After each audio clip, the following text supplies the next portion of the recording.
السلام علیکم ورحمۃ اللہ وبرکاتہ حامد و مسلیا اما بعد فاعوذ باللہ من الشیطان الرجیم بسم اللہ الرحمن الرحیم قال اللہ تبارک وتعالی فی القرآن المجید یا ایہا الذین آمنوا توبوا الی اللہ توبۃ نصوحا وقال النبی الکریم صلی اللہ علیہ وسلم کل بنی آدم خطاء وخیر خطائین التوابون۔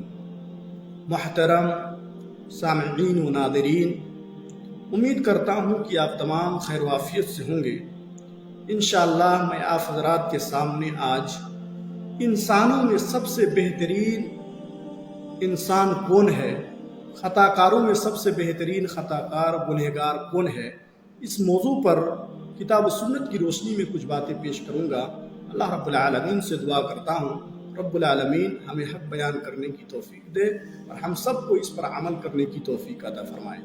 محترم سامعین اکرام، ہم میں سے ہر شخص خطا کار ہے، گنہگار ہے۔ کوئی شخص یہ نہیں کہہ سکتا ہے کہ ہم گنہگار نہیں، ہم خطا کار نہیں، ہم گناہ نہیں کرتے، ہم سے غلطی نہیں ہوتی۔ کوئی شخص یہ نہیں کہہ سکتا ہے، بلکہ بنی آدم سب خطا کار ہیں، سب گنہگار ہیں، لیکن ان میں سب سے بہترین انسان وہ ہے جو گناہ کرنے کے بعد، خطا کرنے کے بعد اللہ رب العالمین سے توبہ کرتا ہو، اللہ رب العالمین سے معافی مانگتا ہو۔ آپ کو معلوم ہونا چاہیے ہم انسان ہیں۔ لفظ انسان کا معنی ہوتا ہے غلطی کرنا۔ اردو میں اس کا معنی ہے غلطی کرنا، یعنی انسان ہی غلطی کرتے ہیں۔ اس روئے زمین کے اندر اللہ رب العالمین نے بہت سارے مخلوقات کو پیدا فرمایا۔ تمام مخلوقات میں سب سے افضل اور سب سے اشرف کا جو درجہ دیا اللہ رب العالمین نے ہم انسانوں کو دیا ہے، اور دیگر مخلوقات کے اندر غلطی کا پایا جانا، بھول چوک کرنا، گناہ کرنا یہ نہیں پایا جاتا ہے۔ کیوں نہیں پائی جاتی ہے؟ کیونکہ اللہ رب العالمین نے سوچنے، سمجھنے، ہر چیز کو محسوس کرنے، ہر چیز کو جاننے کی صلاحیت انسانوں کے اندر دی ہے۔ اسی لیے انسان کا معنی ہوتا ہے غلطی کرنا، بھول چوک کرنا۔ لیکن انسانوں میں بہتر وہ ہے جو، جیسے کہ میں نے بتایا، کہ جو گناہ کرنے کے بعد اللہ رب العالمین کی ڈر اس کے اندر پیدا ہو جائے، وہ اللہ رب العالمین کے نزدیک سب سے بہترین انسان ہے، اور سب سے بہترین خطا کار اسی کو کہا گیا۔ اس سلسلے میں اللہ کے رسول صلی اللہ علیہ وسلم کی ایک پیاری حدیث ہے۔ راوی حدیث حضرت انس رضی اللہ تعالیٰ عنہ بیان فرماتے ہیں، یہ ترمذی کی روایت ہے، حدیث نمبر 2499 کے اندر ہے یہ، اور اس کو ابن ماجہ نے بھی روایت کیا ہے، اور اس کو امام البانی نے حسن کہا ہے۔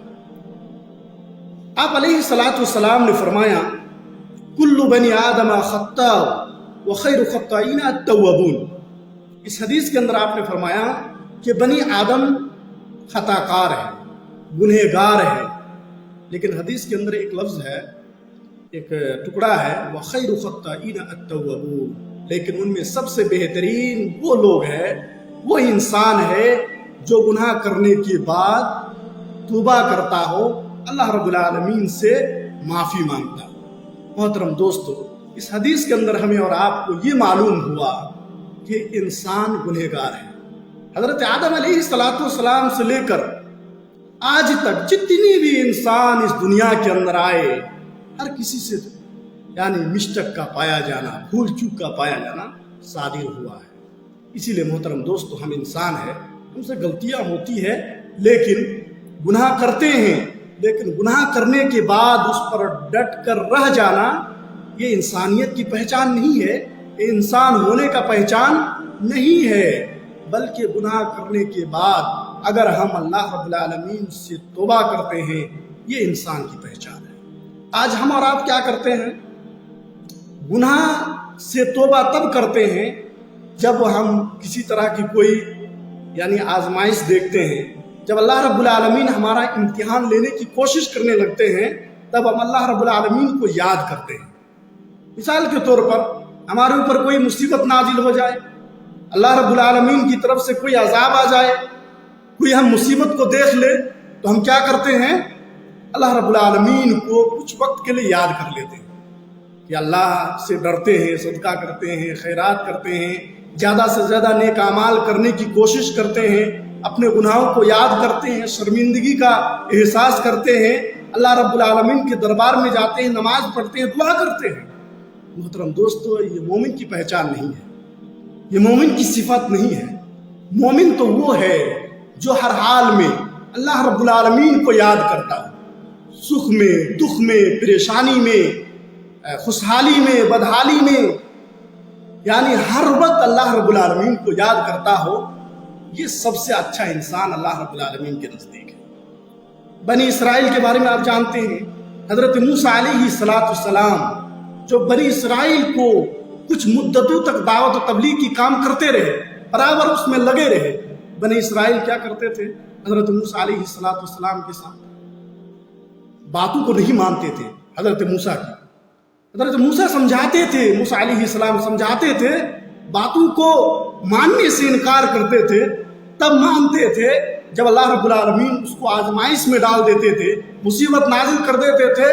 موسیٰ کے پاس آ جاتے تھے، حضرت موسیٰ علیہ السلام کے پاس، اور کہتے تھے کہ یا موسیٰ ہم مصیبتوں میں ہیں، یعنی اللہ سے وہ ڈرتے تھے۔ تو محترم دوستو، اچھے انسان کی پہچان وہ ہے جو اللہ رب العالمین کو ہمیشہ یاد کرے۔ یہ نہیں کہ ہم مصیبت دیکھ لیے، پریشانی دیکھ لیے، جمعہ کی نماز پڑھ لیے، عید کی نماز پڑھ لیے، مہمان آئے تو آگے گھر میں اس کو دکھانے کے لیے نماز پڑھ رہے ہیں، یہ صحیح نہیں ہے۔ یہ صحیح مسلمان کی پہچان نہیں ہے۔ اس کے اندر تقویٰ اور للہیت نہیں پائی جاتی ہے، ریاکاری پائی جاتی ہے۔ اسی لیے ہمیں اور آپ کو اللہ رب العالمین کو ہمیشہ یاد رکھنے کی کوشش کرنی چاہیے۔ ہم غلطی کرتے ہیں، ہم مسلمان ہیں، ہم انسان ہیں، ہم غلطی کرتے ہیں۔ جیسے کہ میں نے بتایا، انسان کا معنی ہی ہوتا ہے غلطی کرنا، لیکن بہتر وہ ہے جو گناہ کر لے اور توبہ کر لے۔ ایک انسان آپ دیکھیں گے سماج معاشرے کے اندر، دیکھ کے ایسا لگتا ہے کہ وہ اپنی زندگی کو ایک چوپایوں کی طرح، جس کے پاس دماغ نہیں، جس کے پاس بولنے کی صلاحیت نہیں، اس کی طرح زندگی گزار رہے ہیں۔ آج گناہ پہ گناہ کر رہے ہیں، بدکاری کر رہے ہیں، اس کو کچھ محسوس ہی نہیں ہو رہا۔ کیوں نہیں محسوس ہو رہا ہے؟ جب انسان بار بار گناہ کرتا ہے، اللہ رب العالمین اس کے دل میں ایک سیاہ دھبا لگا دیتا ہے، اس لیے وہ توبہ کرنے کی اس کو توفیق نہیں ہوتی ہے۔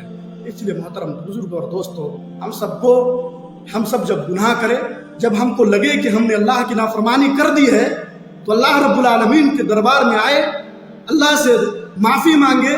ایسا بندہ اللہ رب العالمین کے نزدیک بہت محبوب ہوتے ہیں، اور سب سے بہترین خطا کار اور سب سے بہترین انسان، ایسے انسان کو اللہ رب العالمین کہتے ہیں، اور اللہ تعالیٰ خوشی سے اس کو معاف بھی کر دیتے ہیں۔ آئیے ایک میں آپ کو حدیث بیان کرتے ہیں، صحیح بخاری کی حدیث ہے۔ حضرت عبداللہ بن مسعود رضی اللہ تعالیٰ عنہ فرماتے ہیں، ایک فاسق اور ایک مومن کی پہچان کو بتا کر کے، کہ مومن اور فاسق کے درمیان فرق بیان کر کے بتا رہے ہیں کہ ایک مومن اور ایک فاسق و فاجر جب گناہ کرتے ہیں، غلطی کرتے ہیں، تو کیسا محسوس کرتے ہیں۔ آپ اس کو سننے کے بعد آپ اپنے اندر غور کریں کہ کیا ہم مومنوں میں سے ہیں یا فاسقوں میں سے ہیں یا فاجروں میں سے ہیں۔ ایک مومن جب گناہ کرتا ہے وہ اپنے گناہوں کو ایسا محسوس کرتا ہے، جیسے کہ اس حدیث کے اندر بیان کیا گیا کہ ان المومن یری ذنوبہ کأنہ قائد تحت جبل یخاف ان یقع علیہ۔ ایک مومن جب گناہ کرتا ہے تو اپنے گناہوں کو ایسا محسوس کرتا ہے جیسے وہ کسی پہاڑ کے چٹان کے نیچے بیٹھا ہو، اور اسے اس بات کا خوف ہوتا ہے، اندیشہ ہوتا ہے کہ وہ پہاڑ گر جائے گا اور میں ہلاک ہو جاؤں۔ کہنے کی بات یہ ہے کہ مومن جس کے دل میں اللہ کا ڈر ہے، ایمان ہے، جب وہ گناہ کرتے ہیں تو اپنے گناہوں کو ایسا محسوس کرتے ہیں جیسے وہ کسی خوفناک جگہ میں بیٹھا ہو، اللہ رب العالمین اس کو دیکھ رہا ہو، اللہ رب العالمین کی ڈر اس کے اندر ہوتا ہے، تب وہ ایسا ڈرتا ہے کہ میں گناہ کر رہا ہوں، سوچ رہا ہے۔ لیکن ایک فاسق و فاجر بدکار جو اپنے گناہوں کو گناہ نہیں سمجھتے، پوری زندگی قرآن اور حدیث سے ہٹ کر کے اپنی منمانی زندگی گزارتے ہیں، فاسق و فاجر بدکار انسان اپنے گناہوں کو ایسا محسوس کرتے ہیں جیسے کہ حدیث کے اندر بیان کیا گیا ان الفاجر یرا جنوبہ ان الفاجر یرا ذنوبہ کذباب مر علی انفہ. ایک فاسق اور فاجر جب گناہ کو کرتے ہیں تو ایسا محسوس کرتے ہیں جیسے ایک معمولی مکھی اڑتے اڑتے اس کے ناک میں بیٹھی، اس نے ہاتھ کا اشارہ کیا اور اڑ کر چلی گئی. یعنی فاسق اور فاجر گناہ کرنے کے بعد اس کو بالکل معمولی سمجھتے ہیں، یعنی اس کا کوئی یقین نہیں، کوئی ایمان نہیں جو ہم یہ گناہ کر رہے ہیں تو اللہ رب العالمین اس گناہ کو کرنے کے بعد مجھے عذاب میں مبتلا کرے گا. اللہ رب العالمین اس سے خوش نہیں ہے، یہ جو ہم کر رہے ہیں اس سے اللہ رب العالمین راضی نہیں ہے، ایسا نہیں سمجھتے ہیں، بلکہ اپنے گناہ کرنے کے بعد وہ فخر محسوس کرتے ہیں. آج سماج کے اندر دیکھیے بہت سارے لوگ آپ کو مل جائیں گے، اس طرح کے لوگ بہت سارے سماج اور معاشرے کے اندر آج لوگ پائے جاتے ہیں اس طرح کے، گناہ کر رہے ہیں، گناہ پر گناہ کر رہے ہیں، بلکہ اپنی زندگی کو ایک غیر مسلموں کی طرح زندگی گزار رہے ہیں. قرآن سے تعلق نہ، اللہ کے رسول کی حدیث سے اس کا کوئی تعلق نہ، اچھے لوگوں سے کوئی تعلق، بلکہ اپنی زندگی کو بالکل گمراہانہ زندگی گزر رہے ہیں. اگر کوئی اس کو احساس بھی دلاتا ہے، محسوس کرواتا ہے کہ جو آپ یہ جو کام کر رہے ہیں یہ صحیح نہیں ہے، اللہ رب العالمین کی توفیق اس سے نہیں ہوتی ہے. اسی لیے ایسی بات کرتے ہیں کہ لوگ اس کو سمجھانے اور بجھانے کی کوشش کرنے کے باوجود بھی وہ سمجھنے کی کوشش نہیں کرتے، بلکہ بہت معمولی سمجھتے ہیں. محترم بزرگ اور دوستو، تو ان تمام باتوں سے ہمیں اور آپ کو معلوم ہوا کہ ہم انسان ہیں، لیکن ہم انسانوں میں سب سے بہترین انسان وہ ہے جو گناہ کرنے کے بعد، غلطی کرنے کے بعد اس کو محسوس کر کے، اس کو اپنے دل میں احساس کر کے اللہ رب العالمین سے ڈرتا ہو، مسجدوں میں جا کر بند کمروں کے اندر اپنے گناہوں کو یاد کر کے روتا ہو، اللہ رب العالمین سے توبہ و استغفار کرتا ہو. سب سے بہترین انسان اللہ رب العالمین کے نزدیک اس طرح کے انسان ہے. اسی لیے ہم اور آپ کو اس طرح بہترین خطا کار بننا چاہیے، بہترین مسلمان بننا چاہیے کہ جب گناہ کرے توبہ کر لے. یقیناً اللہ رب العالمین ہمارے گناہوں کو معاف فرما دیں گے. گناہ کرنے کے بعد اس میں رک جانے اور ٹھہرنے کی ضرورت نہیں، توبہ کرنے کی ضرورت ہے. اللہ تبارک و تعالیٰ سے دعا کرتا ہوں رب العالمین ہم سب کو جب تک اس دنیا کے اندر زندہ رکھے، ایمان کے ساتھ، عمل صالح کے ساتھ زندہ رکھے. جب ہمارا خاتمہ ہو ایمان کے ساتھ ہو. اللہم آمین. السلام علیکم ورحمۃ اللہ وبرکاتہ.